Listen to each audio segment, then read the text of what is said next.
तो guys finally हम लोग पहुंच गए हैं ये तक्षंग मोनास्ट्री जाने के लिए।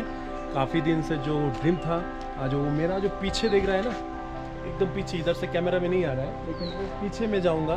शायद 2 घंटा का जर्नी है पैदल, तो जाते जाते आप लोगों को दिखाएगा जो उधर क्या है और कैसे जाते हैं। चलो गाइस हम लोग चलते हैं। फाइनली बंधुरा हम लोग पहुंच गया था ये मंदिर, वो देखो, और 1 घंटा चलने से हम लोग पहुंच जाता, लेकिन আমরা কিন্তু এখনো যাচ্ছি না, কারণ কি বৃষ্টি স্টার্ট হয়ে গেছে। আর বৃষ্টি স্টার্ট হওয়ার জন্য আমরা এদিকে যাচ্ছি না, তো এখানেই দাঁড়িয়ে যাচ্ছি। আর যেহেতু মন্দিরটা 5টার সময় বন্ধ করে দেবে আর আমরা আসতেও লেট করে ফেলেছি, তাই আশা করি আমি আর অত দূর যাচ্ছি না, কারণ অনেক দূর আছে। আর এটা আমার একটা ড্রিম ছিল, আর রাস্তাও খুব উঁচু, তো সেক্ষেত্রে বিশাল অসুবিধা। আমরা কিন্তু মোটিভেট হয়ে আমাদের লক্ষ্যে আমরা পৌঁছালাম। তো দেখো আর একটুখানি আছে, দাঁড়াদার তো দেখো এই যে পৌঁছে গেছে মন্দিরে, আর একটুখানি আছে, এই দিক দিয়ে গেলে 5 মিনিট আমরা পৌঁছে যাব।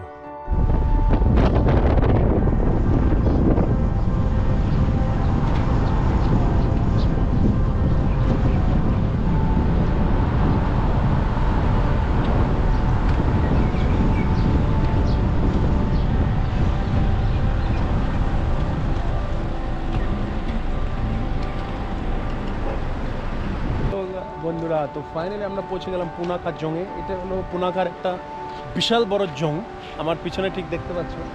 এই জংটা কিন্তু খুবই সুন্দর, আর সবচেয়ে বড় জংদের মধ্যে, জং মতলব মন্দির আর কি, এই মন্দিরের ভিতরে সবচেয়ে সুন্দর একটা জায়গা এটা, তো খুবই সুন্দর। তো আশা করি তোমরা যদি এই জায়গায় আসতে চাও তো অবশ্যই পুনাখা আসবে। আর পুনাখা সেটা কিন্তু খুব একটা চারদিকে, মানে পাহাড়ের মাঝখানে একটা তোমার যে প্লেসটা, সেটা হলো তোমাদের পুনাখা। আর পুনাখার যে চারদিকটা সুন্দর, এত সুন্দর আমি খুব কমই দেখেছি।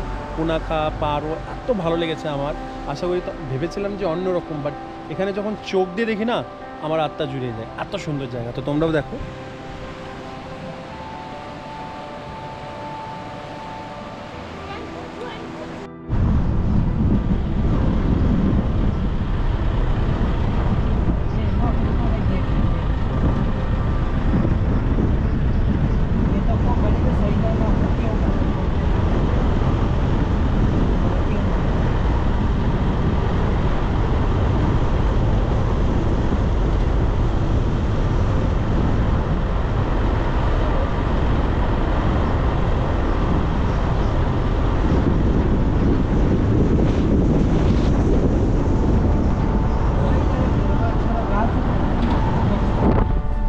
सामने में जो दिख रहा है ना, वो सबसे लॉन्ग ब्रिज है। देखो भाई,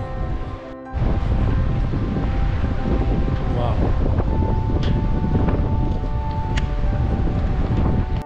एक झुलন্ত লং ব্রিজ, খুবই সুন্দর, খুবই ঐতিহ্যবাহী। আর তোমরা অবশ্যই এই জায়গাটায় আসবে আর এই জায়গাটায় খুবই মজা নেবে।